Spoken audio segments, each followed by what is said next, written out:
What do you say to the people accusing you of being an invasive species? Invasive? Oh, my family's been in this country for generations, 80 of them. And how long is that? About 4 months. Hey, I'm Michael Yadrick, and I'm broadcasting from Seattle, Washington tonight, aka the Emerald City and the native land of the Duwamish tribe. This is Treehugger Podcast, the show where we reimagine ecological restoration, and the episode where we discuss bad language related to invasive species. Now, I expect this will be a quick show, pretty short and sweet, because we've been talking about this issue. I have been talking about this issue a lot. I have never presented on it formally. I've just chatted about it with others and recorded a bit about it. I think you've heard a lot of these thoughts already. The presentation you're about to hear was from me. It was recorded about a month ago with Pete from the Arbor Day Foundation in advance of the Partners in Community Forestry Conference that's happening in Seattle this week. So, yeah, I toned it down a little bit, but I think I said just about everything I wanted to say in about 7 minutes. Well, maybe nine minutes. And the format is pretty cool. Unless people are listening to the podcast, this provides another forum for people to hear this stuff. So we'll see how people react. It's been a minute since y'all heard from me. Took the summer off, the fall off. We're in planting season now. Lots of stuff's going on. November's kind of bonkers. I decided to turn the knob up just a little bit and crank out this episode, which I think is pretty enjoyable continued conversation about languaging and our treatment of invasive species. It starts right here. Enjoy the episode.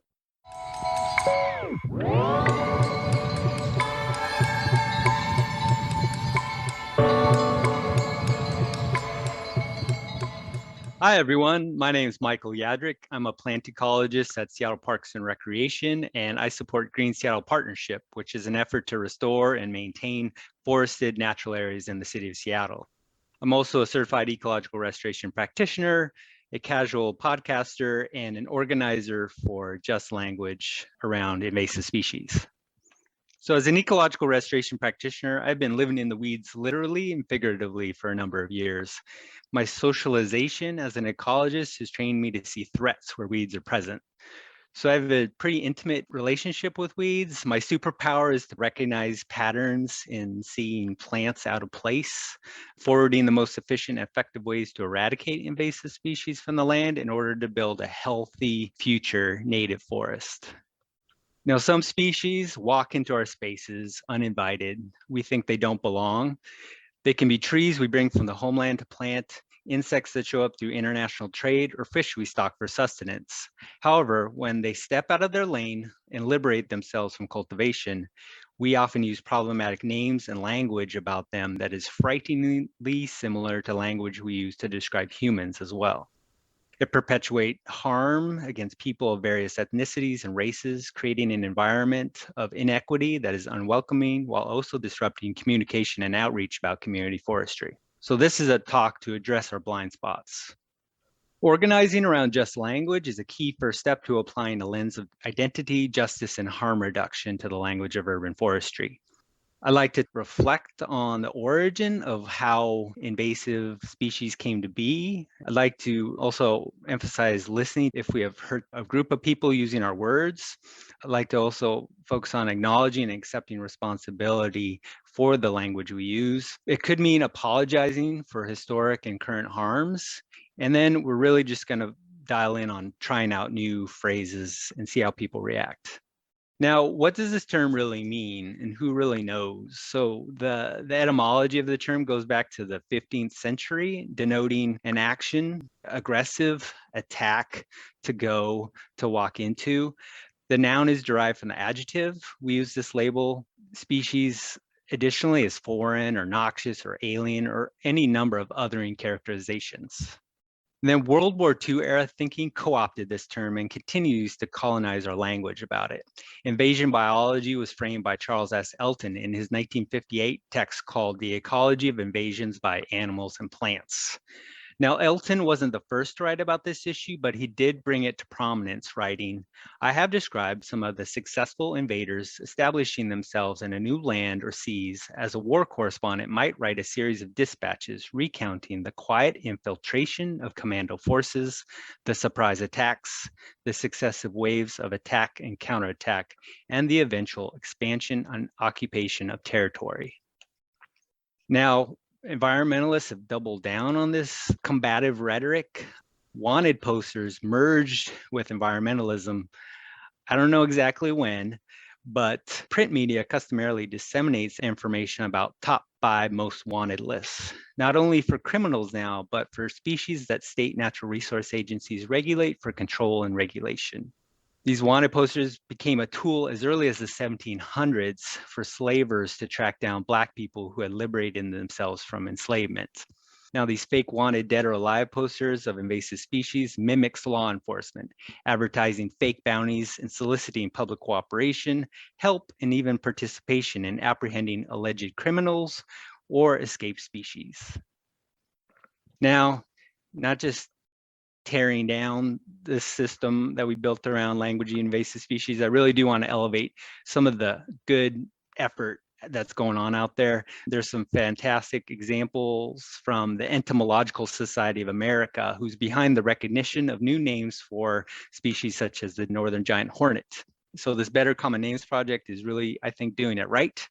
SA states that common names align with the goal of better communication, but some do hinder it. So they do exclude names now that contain derogative terms, names from invasive species with inappropriate geographic references, and names that inappropriately disregard how it might be called by Native communities. So this project is an effort to identify and change common names that are offensive, derogatory, exclusionary, and dehumanizing. One of the end goals is to make entomology more inclusive, respectful, and effective. I think importantly, there's other worldviews to consider as well. BIPOC scholars have brought about the awareness that just like people have been resettled during times of war or after conflict, invasive species are seen as displaced relatives as well. Plants that are new arrivals assemble into communities and even nations. All plants have a purpose and use in relationship with humans and animals. And lastly, perhaps the reason we deem some things foreign and invasive is that we have lost the relationship with these species during all those generations and years of immigration moving around. So your invasive species council may emphasize the motto, invasive species are everyone's problem. However, only some of us have the power and positionality to categorize things as invasive or noxious, which really creates this hierarchy of species and reinforces the biopolitics that we value some lives over others. So this everyone's problem message is meant to unite in a shared mission, which really doesn't allow for minority opinions about how we language or coexist with labeled noxious or invasive species. However, it is, I think, a shared mission for us to use alternative words, which might include things like, but not limited to, volunteer, introduced, focus species, escaped cultivation, liberated, opportunist, post-colonial, or species of interest. Now, to bring this back to the household scale, you can call it coincidence, or maybe it happened for a reason, but my family bought a home in Tacoma about 7 years ago, had all the things. It was good price, good schools, nice trees. And looking at this house with our real estate agent, I may not have invested in this house if I identified that tree correctly. I was really not expecting such a large specimen of such an adaptable species. These guys are seen growing out of cracks and crevices they just need enough soil to support germination and seedling growth. It's also a reproductive host of the spotted lanternfly, thus a good candidate for Washington's most wanted list. So this shade tree on the side of our house is tree of heaven, Ailanthus altissima. It's a rapidly growing deciduous tree that's not native to Tacoma, in contrast to the undeserved names we use for some. This is probably the sweetest name for a tree, in spite of all the criticism thrust at this species. So I do have personal conflicts here. I've thought about cutting it down. It'd be very expensive. We live in Tacoma, which actually only has 20% canopy cover, and the neighborhood isn't getting any cooler. So this tree provides us with myriad textbook services like shade. It humbles me, and it's really just the epitome of resiliency. So, talking about harm, Not all non-native species are invasive. The big picture definition of invasives focuses on harm because they come in hot and fast. They can disrupt what we normally think of as native ecology. They can compete for scarce resources. They poke us, they poison us. But what if we responded with love, compassion, and harm reduction in return? Invasive species are considered threats unto themselves, growing in damaged ecosystems. Instead, maybe we should be questioning the ongoing system of settler colonialism and racialized capitalism that brought them to be. So really, in the end, I want us to think about that invitation to reflect on the role of invasive species and what role they might have to share for you. Again, reflecting on the origin of the word and having that historical context is important. Acknowledging and accepting responsibility for the words and language we use. Apologizing for historic and current harms. And then just trying some new language out for some time and seeing how people react and seeing how it influences your decisions in the field. I look forward to you all coming to Seattle.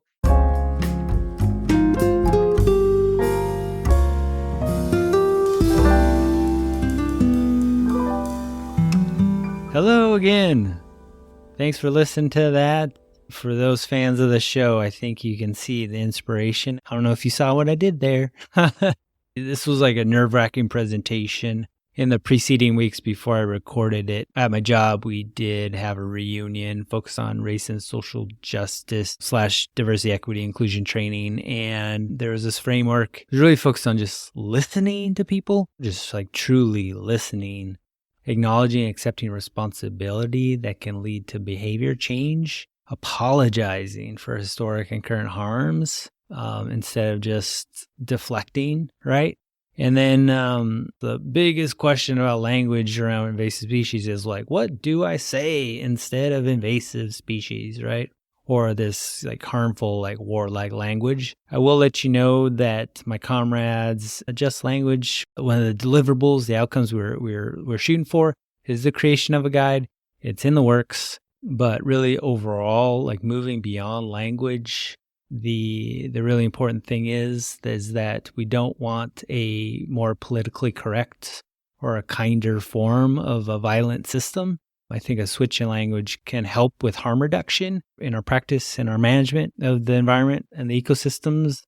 That's just really been swimming around in my head a lot lately. And that's not my bright idea. That's come from like many months of like listening to other people. What really also helped to shape this conversation you just heard, conversation with myself, using this feminist political ecology critique that Marlene Elias presented to us in the Restoration for Whom, By Whom episode a while back, of looking at the historical context, power relations, and scale integration behind invasive species-related issues in an effort to reimagine something better. Really, I hope I pulled that off. And because I do like joining forces with language and environmentalism, I do like to talk about etymology, so the origin of words. And so just asking that question, like, who really knows what this word means? And so looking back, this word originated 500 years ago, and it's still with us, and it's changing, and it has evolved over time. If you go to the YouTube video, you will see that I use some imagery from World War II, right? So the image of Project Overlord of these warriors, young warriors, like jumping off the ship and fording their way through the waves at Normandy as some sort of device of shock and awe, relating it in some sort of metaphor for the war on invasive species. Also, I've been really twisted about spotted lanternfly. And so a lot of the pest readiness stuff that's going on right now is based on the approach of what spotted lanternfly may look like as it comes my way on the West Coast. So again, using that imagery, the spotted lanternfly and those most wanted lists is just really intense. Invasive species tracking via the smartphone app, and the distribution of wanted posters and most wanted lists is so eerily aligned with law enforcement and propaganda that signals plants, insects, and fungi are a danger to society. There's an entry of foreign invaders, along with the likelihood of capture, even enabling this see 'em, squash 'em sort of vigilantism. I'll put a link in the show notes, but there's a pretty hilarious, sarcastic Saturday Night Live skit that played it real well. I can't even summarize it. You just need to see it for yourself. Wow. Well, let's bring them out. A spotted lanternfly, everyone.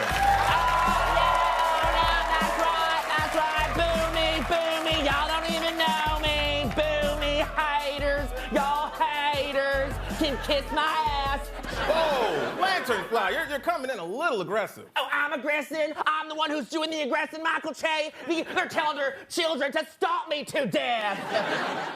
Anyway, with this spatial integration, I think I brought it to the one end of the spectrum, looking at the World War II era, like big politics, invasive species councils. But like the biggest question is that grounding pest readiness initiatives at the landscape scale raises questions around who establishes physical boundaries and who is in and or out of a given landscape, and consequently who might care about a given initiative.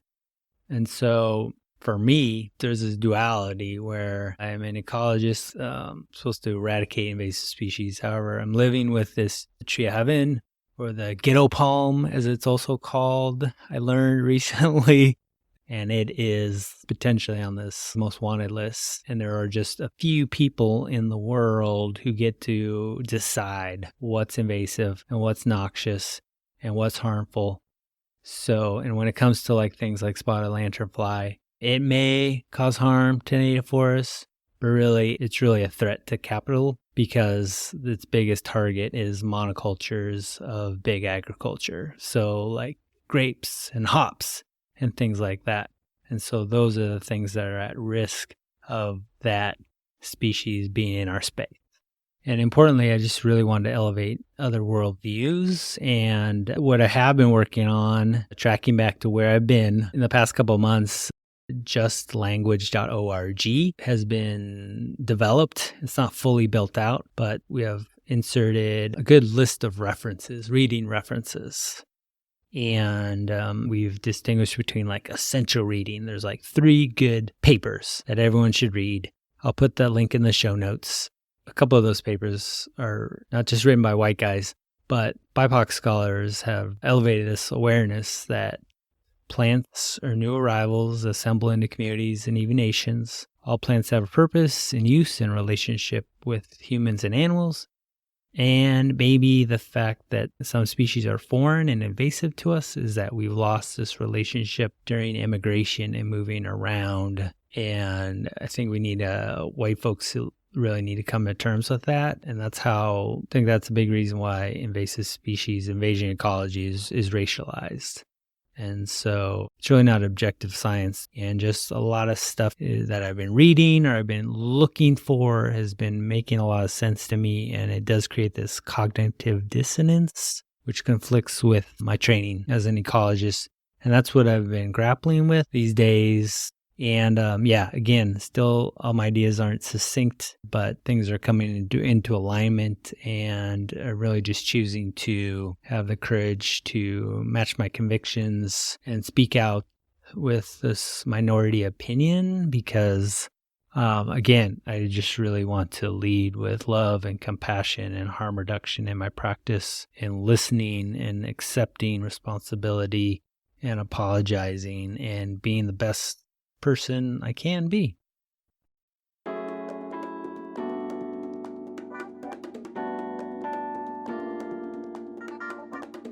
Thanks for joining me again for another episode of Treehugger Podcast. I'm Michael Yadrick. Please check the show description for information about Just Language. It takes a community to keep the podcast going. I'm totally independent, and you can donate to help cover the small overhead costs for the show. At myadrick via PayPal and Venmo, and Cash App, I'm Michael Yadrick Jr. The archive of this episode also lives online at treehuggerpod.com. Treehugger Podcast is on social media at treehuggerpod, so feel free to point people in our direction. Subscribe, rate, and review the show, please, on whichever podcast platform you enjoy listening to. It helps people find the show. And tell your friends about the show. Thanks for hanging out. See you in the woods.